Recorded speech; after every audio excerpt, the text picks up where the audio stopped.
Hello and welcome to the Lucas and Lucas podcast. Lucas Frankel alongside Mike. Mike, it is another day in the life of Kyrie Irving. On Wednesday night, right around 11 o'clock, Kyrie Irving, I get a notification on my phone that he is doing an Instagram live. I had to stop what I was doing and I had to join immediately. And I listened to the entire thing, was commenting every around 5 to 10 seconds. I watched it back though, and I'm not sure if other people saw that I was commenting because I have a private. I don't know if because it had to do with having a private Instagram account, but believe me, I was there, and I actually did see people calling me out. One person added me in the comment section saying I was brainwashed, not Kyrie Irving. So it was pretty intense. I know I gave you a homework assignment to watch the Instagram live, so I'll give you the floor first, then I will go. What did you make of Kyrie Irving finally speaking, literally for the first time since all this stuff has been brewing about his absence and not being a part of the Nets, and the Nets saying that they're not going to offer him a contract extension and all these things? What did you make of Kyrie Irving's first true public comments? Well, the first thing I thought when I watched it was, if the Yankees were playing in the ninth inning and Kyrie Irving went live in a one-run game, would Frankel take his eyes off the Yankee game to watch Kyrie Irving, or would he watch the Yankees and then go back and watch whatever Kyrie had to say? Because I do understand the importance of which when Kyrie speaks, Frankel comes running. It's like a trained dog, and you whistle, and that dog, no matter where it is in the world, is going to hear that whistle and come running towards the content. That is how Kyrie Irving contains the mind of Lucas Frankel. Listening, though, I thought he made some interesting points. He came out and said he's not an anti-vaxxer. He just wants to give the voice to the voiceless, which, okay, I guess good for you, Kyrie. But my overall take, and we'll go back and forth on this, so I won't give you everything I have, but my overall take was throughout that entire Instagram live, it was all about Kyrie. And the truth of the matter is the situation's not about Kyrie Irving. The vaccine is not for Kyrie Irving. Kyrie Irving fits into the minority of people who are at risk to die of COVID. The vaccine is made so people like Kyrie, like you and I, who are in that minority, won't give it to the people who are at risk, the anti-immune, the elderly, the people who are at a higher risk to pass away if they get they get COVID, for lack of a better way to put it. So the whole thing came off as Kyrie Irving preaching the Kyrie Irving song, preaching the Kyrie Irving way, when the truth of the matter is Kyrie Irving's making the situation about himself, and it's not about him. The vaccine's never about one individual person. If you don't want to get vaccinated, fine, that's your choice. You have your right. I disagree with you, but that is your choice. It's your body. It's your right. You can make that decision, but the vaccine isn't for Kyrie Irving. The vaccine is for the people who are at a higher risk of passing away from COVID. And the reason we want herd immunity and we want the mass to be vaccinated is so there's a less chance that those people can get COVID and then be contagious and give it to someone at risk. So it just came off as Kyrie Irving, I don't want to say being selfish, but once again, making it about himself and the situation, the vaccine, everything that has to do with where we're at today is not about Kyrie Irving. It's about protecting others who are in a less fortunate situation than number 11 on the Brooklyn Nets. So you make a great point. So it seems like any time that there's an issue in our country, in any capacity, Kyrie Irving feels like he needs to be one of the pillars of the movement, no matter what it is, whether it's social justice, elections, whatever you want to call it, now pandemics. He, for whatever reason, in his mind, he needs to come up with a stance and throw himself in the middle of it when he doesn't have to. Why does he feel like he's got to be this, in his mind, a Muhammad Ali type figure in the COVID pandemic? It's dude, just be a person. You don't have to be Muhammad Ali and Colin Kaepernick and all these, social justice pillars in every single situation that exists in our lives. He is so self-centered, so egotistical. I can't take it. And a couple other points I want to make, and I'll throw it back to you, is and I heard this from Colin Cowherd, was that it would have really, really hurt the Nets if he went out there and said, my purpose in basketball is gone, and I just say my heart's not in it anymore. But he didn't say that.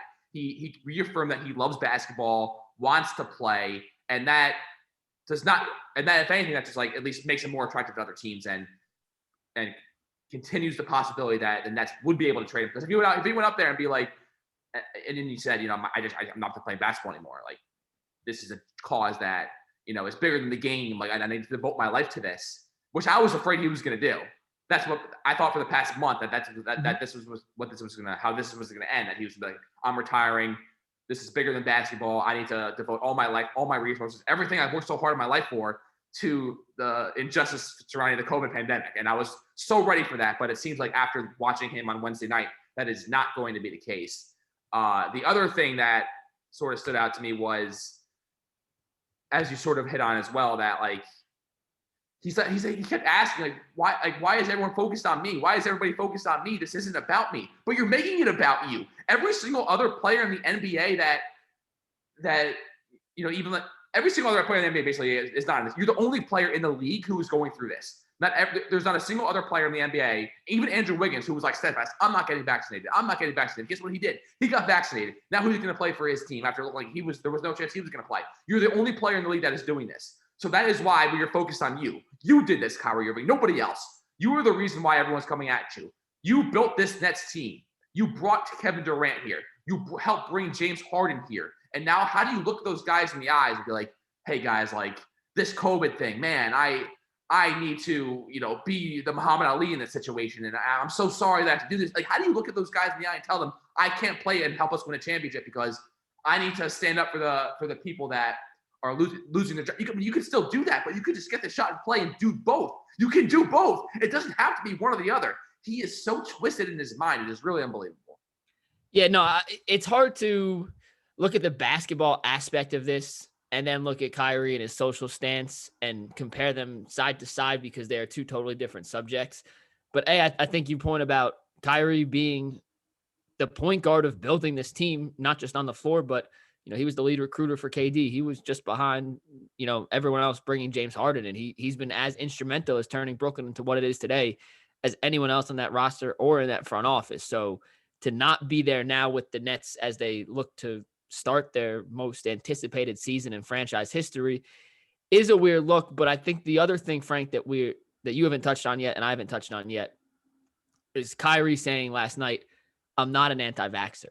I'm just trying to give a voice to the voiceless, because that gives him some leeway to eventually get vaccinated and return to the court and not have him look like a hypocrite. Because if he came out yesterday and said, I'm an anti-vaxxer, I don't believe in the vaccine, I don't believe it works, I will never get it. Well, then the Nets are looking at a totally different issue, and other teams around the league are looking at a totally different issue. The fact that he said, I'm not an anti-vaxxer, I'm just giving a voice to the voiceless, tells me that in 2 weeks, there's a chance Kyrie says, hey, I did my job. I gave the people who wanted this issue brought to light. I'm going to get vaxxed. I'm going to play now, because I was never anti-vax in the beginning. I was just trying to shine a light on injustice I don't believe. So but it's also something to watch. On the other side, though, but he seems like the vibe I got was like, I made my decision. This is my decision. I am not getting vaccinated, and please respect that decision, and don't stop criticizing me for it. So it seems like to me, maybe you read it differently. It seems like to me he's never getting vaccinated. He's going to wait this out until they get the new mayor, which is why I tweeted at de Blasio, hey, like, you can fix this. Because de Blasio is like literally the first mayor in recorded New York City history since sports had been around that will not have a team win a championship under his watch. And that is embarrassing. And I tweeted at him, hey, like, do you realize that you have a hand in this, Bill de Blasio, you can fix this. But He obviously has no interest in doing that. But I took it as, I am not getting vaccinated. I'm never getting vaccinated. And it's basically up to everyone. If they will allow me to play while not being vaccinated, then yes, I will play. But if I have to get vaccinated, guess what? I'm not playing. That's how I took it. Obviously, you took it. I just took it as that's Kyrie's stance today. But in 2 weeks, Kyrie can get vaccinated and still say, hey, I took my stand. I brought light to this injustice. I gave a voice to the voiceless. But hey, I'm a basketball player. If I want to play this year, I have to get vaccinated. I'm going to get vaccinated. And he'll still be somewhat of a hypocrite, but he won't look nearly as much of a hypocrite as if he came out and said, I'm just a straight anti-vaxxer. I'm never getting vaxxed.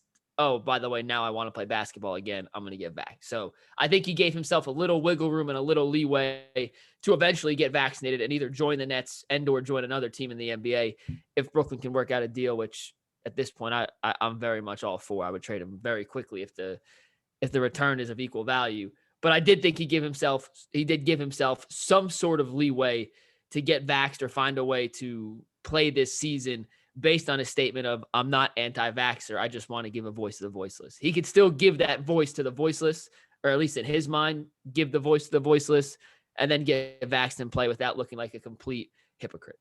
So in your mind, this ends with Kyrie Irving getting vaccinated and returning to the Nets sooner rather than later. Is that your prediction? I bet you, what day's opening day? It's next Tuesday. So literally Kyrie, 5 days. Kyrie won't play the first 3 weeks of the season, but within the first month of the year, he'll be back in Nets camp. Yes. Fully Really? vaccinated. Fully vaccinated, yes. All right. I think that this ends in one of two ways. First one is that he just sits out the whole year and they don't lift the mandate.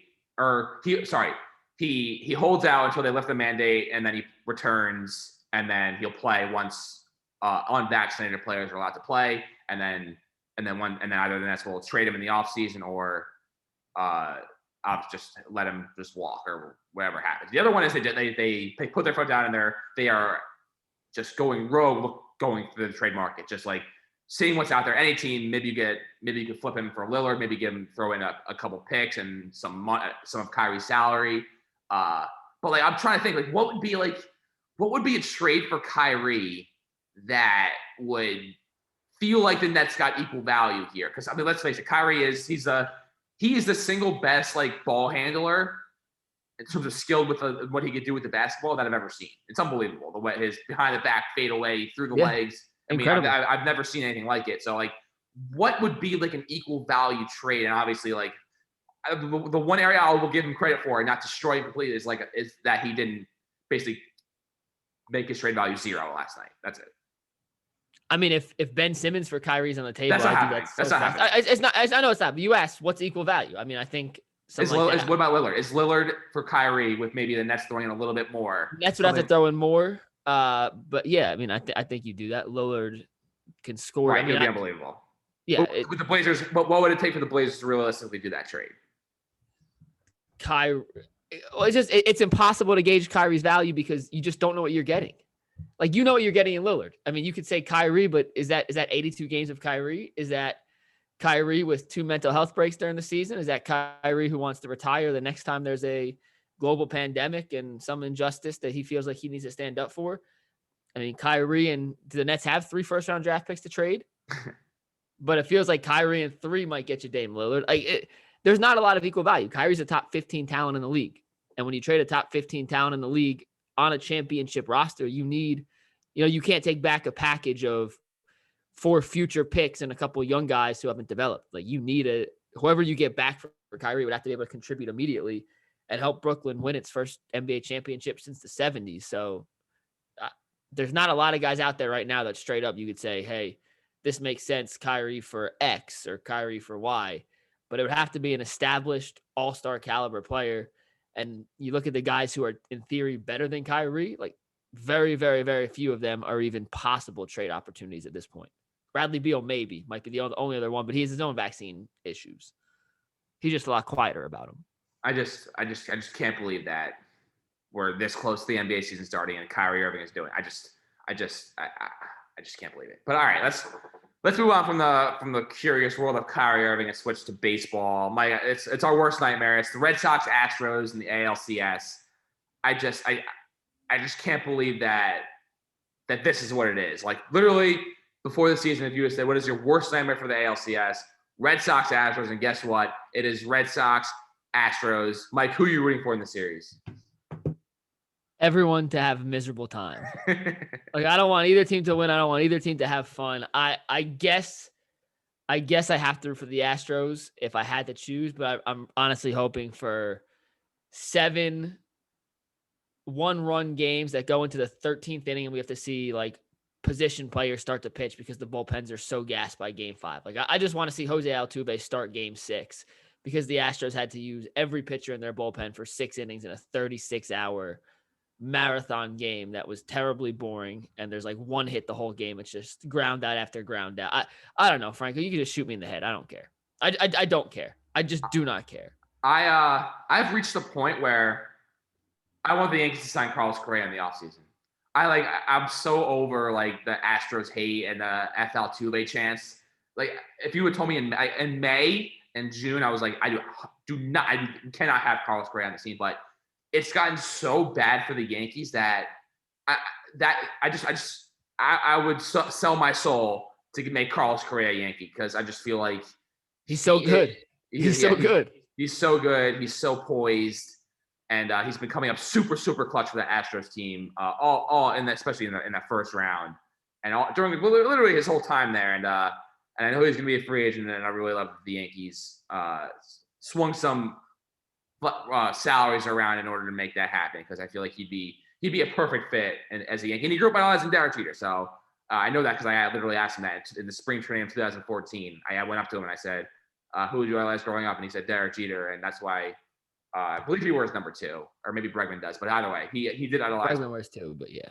So a couple other points about that. So the Red Sox would have lost the series if there wasn't the worst call. I know every single Red Sox fan's like, it's the rule. But guess it's a dumb rule. It's the stupidest rule ever. So I was watching the game 3 of the ALDS, and Kevin Kiermaier crushed this ball to right center field, and all I could think about was, please, for the love of God, just don't bounce over the wall. Just don't bounce over the wall. Just don't bounce over the wall. And then it hit the wall, and I got super, super excited, and then it bounced back onto the field, and then hit off Renfroe, the Red Sox outfielder, then back over the wall. And then when that happened, there was no doubt in my mind the Rays took the lead. There was no doubt in my mind, because that wasn't your prototypical ground rule double. I was like so excited. And then to see them not let that run score when the run had already literally crossed home. Yeah. Already crossed home. And like it was deflating, literally deflating. Yeah, it sucked the air out of all the room. And if I can go back in time, I would have put my life savings if the Red Sox win that game, because when a call happens like that, it like you said, it just completely changes the whole dynamic of everything that's going on. And I could not stand the Red Sox fans that were tweeting, well, we hit a 2-1 home run in the bottom of the inning, so that run wouldn't even have counted. It's so stupid, because the game changes completely if that doesn't happen. Like I hate when people do that in hindsight. And also it just sucks for Rays fans, like all 4 of you, that happened at home, and Tropicana is the worst ballpark ever. And that keep playing in Tropicana Field is like, oh, that's when now we're even. But that's such crap. We knew what the rules are in Tropicana Field. I admittedly did not know that there was like explicit language in there, but I swear I've seen like the umpires call ground rule doubles where like it took like 30 minutes for the ball to actually go into the stands, so they let the run score. And this was the case where, since the ball went back onto the field and carried off an outfielder, that I thought it should be 2 bases from where the runners are when the ball went over the wall, because that wasn't a natural ground rule double. But either way, just like it's a Tuck rule. It's basically the Tuck rule in the baseball versions. And of course, Boston benefits from it. They benefit from every stupid rule, every stupid thing that ever imaginable. And I'm sick of it. And I'm sick of the Red Sox fans. But guess what? I am I'm not emotionally. I am financially invested in the Red Sox to win the World Series. I bet on them at plus 750 after that, once that game ended, because if the Red Sox are going to win the World Series, I need to be rewarded and not sit there and have it be literally another complete miserable year for me. So if the Red Sox win the World Series, I win $600. So guess what, Red Sox fans? You can't have everything over me. Sorry. Well, you just literally cursed the Red Sox. So I don't know if anyone else knows that. You should tweet that, and I'm sure you're going to get quite the response from all of our former Emerson colleagues. They didn't hate you already. They're going to hate you after that. So good for you. I actually love that. That's a great troll move, Frank. Last thing on what are their odds now? Do you know? So when I made the bet, I was originally going to do it on like another platform, but I saw on Bovada the odds were plus 750 at the same time on Caesar Sportsbook. They were plus 600. So I was like, damn, that was a pretty significant. It's a big difference. Yeah. Big difference. So I just invested more money in my Bovada account and put them on and did bet plus 750. But right now on Bovada, the Red Sox are plus 400 to win the World Series. So I really feel like they're the team of destiny. They're the team of destiny. Just seeing how that series played out against the Rays, it reminds me of like in 2013 Ortiz hit that grand slam after Game 2, and they beat either the Dodgers or the Giants. Though is the question. Yes, they can. Listen, they're the team of destiny. This is how these things work. It is who is playing best at that time, and there's no doubt in my mind that the Red Sox are clicking on all cylinders. They got the unsung heroes, the gritty players like Kiki Hernandez, Christian Vasquez.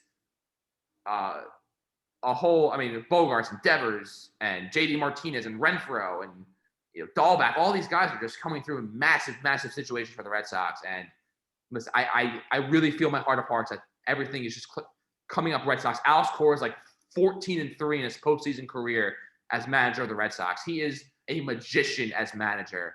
And the way and hearing how the Red Sox players talk about him, like one of the relievers said like they would run through a brick wall for him. If you told them like, hey, jump off the bridge, they would feel like there was a safety net there to catch them. Like he makes them believe things that are just so like out of touch with reality that they actually believe it. And that's why they go out there and win these games. You know who doesn't do that? Aaron Boone, who the Yankees are probably going to bring back, and it makes me sick. The Yankees keep running back the same stupid team with the same stupid players, and guess what? It's never going to work. They are regressing. I can't believe that Brian Cashman and Hal Steinbrenner are sitting there and they want to run it back. It's the Yankees. I'm telling you right now, they're going to finish in 4th place in the AL East next season because guess what? The Blue Jays are going to be better. The Red Sox are going to be better. And the Rays are always, no matter how bad you think they are on paper, they always seem to find out a way to, be a really, really gritty team that just wins a lot of games. And the Yankees, listen, the strikeout approach just does not work. It doesn't work. I literally said after opening day, they have no chance of winning the World Series because of the approach. So what do? They go out and trade for Joey Gallo, who's they doubled down. They literally doubled down on it. Yeah. On the dumbest approach in baseball history. And guess where it got them? It barely got them in the playoffs and it made them lose the 1-game playoff to the Red Sox. And there needs to be a philosophical change. And honestly, if they run it back, like I won't allow myself to be emotionally invested in this team because that way I'm gonna read verbal meme what you just said and all the red flags on Twitter. Because you could say this now. Listen, I will get as soon as they win 3 games in a row, Franco's gonna text you being like, I'm in. This is the greatest Yankee team I've ever seen.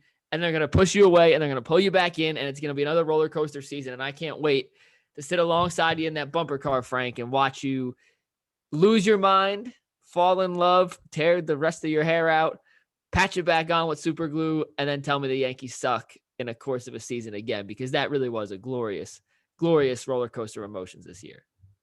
I just the direction of the team is just going in the completely wrong way, and I'm not happy about it. I'm done with Gary Sanchez. He needs to go. They cannot bring Joey Gallo back to this team. I would also get rid of Gio Urshela, Brett Gardner, and I would do everything in my power to trade away Giancarlo Stanton. As clutch as he was, as great of a season that he had, his trade value will never be higher. He's got a enormous salary that if you have the opportunity to move that contract, you have to pounce immediately. The Yankees need to restart, just get some gritty players on this team, like the Red Sox did with Kike. Kike Hernandez is going to win World Series MVP. Like if you could bet on that now, that's who I would bet on. That dude is a hero for that team, and the Yankees need a player literally like him. I mean, you look back at the '90s Yankees, whether it was like a Scott Brocious or anybody. They had so many guys, and the Yankees team right now is just so few players that continually or consistently come up in the clutch. I mean, they are the least clutch team I can remember, especially this version. And you have Rizzo in the 1-game playoff hit the home run, and he's not even a Yankee. I mean, he's an import for a half season. And do you think they'll resign him? And let's talk about something else, because I know the Yankees are causing you pain. Last thing, do you think the Yankees resign Rizzo? And if not, let's move on. Well, Rizzo is my number one. Rizzo should be like the first baseman for the next 10 years. But just came down that the Yankees have informed Marcus Timms that he is the hitting coach, that he will not be renewed. So maybe that will be the fall guy for the Yankees. Oh, but we just get a new hitting coach. That's going to change things, but that is such crap. That is such crap. And that is a terrible fall guy in this situation. This is not Marcus Timms' fault that the Yankees are regressing. This is Brian Cashman's fault, and whatever approach that his analytics guys are telling him. That is the issue with the Yankees. It is not Marcus Timms, but classic, just blaming the hitting coach for the Yankees' problems. It's pathetic. Before we go, you watched the Giants in Dallas. Maybe you should never go to a football game again after seeing the amount of injuries that Giants had in that game. Yeah, it was rough. It was not fun. I was surrounded by 200 Cowboy fans, and as the game progressed, it just got worse and worse and worse. And the only redeeming quality of watching that game there was seeing Kadarius Toney burst onto the scene and become, before our eyes, one of the most electric playmakers in the NFL. to then punch a guy with a helmet on, which I will never understand Yeah, the thought process of punching a guy with a helmet on. I just don't get it. And I don't know what Judge is going to do moving forward. I don't think you could bench him because he's literally the only healthy weapon you have. And clearly he's really, really good. But also knowing Judge, who's the disciplinarian as he is, Judge may sit him for 6 weeks to prove a point, which would make no sense. The Cowboys are really good. It hurts me to say this, but the Cowboys are good. Their offense is unstoppable. They could run the ball. They could pass the ball. They have 3 legitimate weapons on the outside and 4 if you include Cedric Wilson. They have 2 running backs who run so differently, but are both equally as effective. Their offensive line's phenomenal, and Dak is playing at an MVP level. That offense is terrifying, Frank. I don't know when they play the Jets, but it's not going to be pretty for your team. As for the Giants, they can't stay healthy. Saquon, as good as he is, are we ever going to see a full season from him again? I mean, is that even realistic to think? Kenny Galladay's made of glass. They knew that when they signed him. And Daniel Jones, who had played really well this year, just it was a stupid play call. And the worst part about that, the bootleg that he got concussed on, Frank, is Jason Garrett had that in his back pocket. And he was like, this is my revenge play to the Cowboys. Like, to everyone who said I wasn't creative in Dallas, here's a big FU on 1st and 1 from the goal. I'm going to roll out Daniel Jones on a naked boot. He's fast. He's going to score with ease, and I'm going to look like an offensive genius. But Dallas knew it was coming. I mean, they had 3 guys on the outside waiting for the bootleg, which means Jason Garrett was so uncreative that even the defensive holdovers from his previous team knew that's exactly what was coming in that situation. Our starting quarterback gets concussed. You're on the 1-yard line, hand it off to the running back. If you can't get 1 yard on 4 tries from there, then your offense stinks, which we already knew. And it just stinks because just like the Red Sox, how it's hard to see them be happy, Cowboy fans are some of the worst people to know when their team is going well. You would think that by beating the Giants, the lowly Giants with their backup quarterback, their backup running back, and their 3 starting receivers being hurt, and 4 really after Tony got kicked out of the game, that they had just won the 5th Super Bowl in 6 years with the way they were celebrating everything. And God bless my Cowboys friends. Like, I lost a bet. I made a bet with my friend Leah, who's a Cowboys fan. I have to drink coffee with mayonnaise in it next time I'm in Dallas because they lost, and that's what the college kids do these days. They drink coffee with mayo in it. So, like, it was miserable. The Giants suck, Frank. It's terrible. Like, for as good as they are, and I was finally pulled back on the bandwagon last week after the Saints win. Like, it's just must be a rough life that you have being a Giants fan. It must be tough. Just as tough as yours. At least my game was at 3:00 and not at 7 a.m. like yours. I mean, that starts your day. Let me ask you this about the Jets: when your day starts off on a bad note that early, I mean, but listen, I don't let the Jets affect me. They are what they are. So it is what it is. They're 1-4, and they got a bye week. So I don't know. I really have no They continue to make poor decisions. They can't draft. They're like benching Elijah Moore. They're benching Denzel Mims. I don't know what they're doing, but it is what it is. Either way, that'll do it for this edition of the Lucas podcast. See you guys next week when the Giants will get loose. Well, actually, what Giants Rams prediction? What's it going to be? I bet on the Rams with 10.5, given 10.5 points. So I see no way the Giants keep this close. Should be fun. Giants Rams Sunday. Gonna be great. See you guys next week.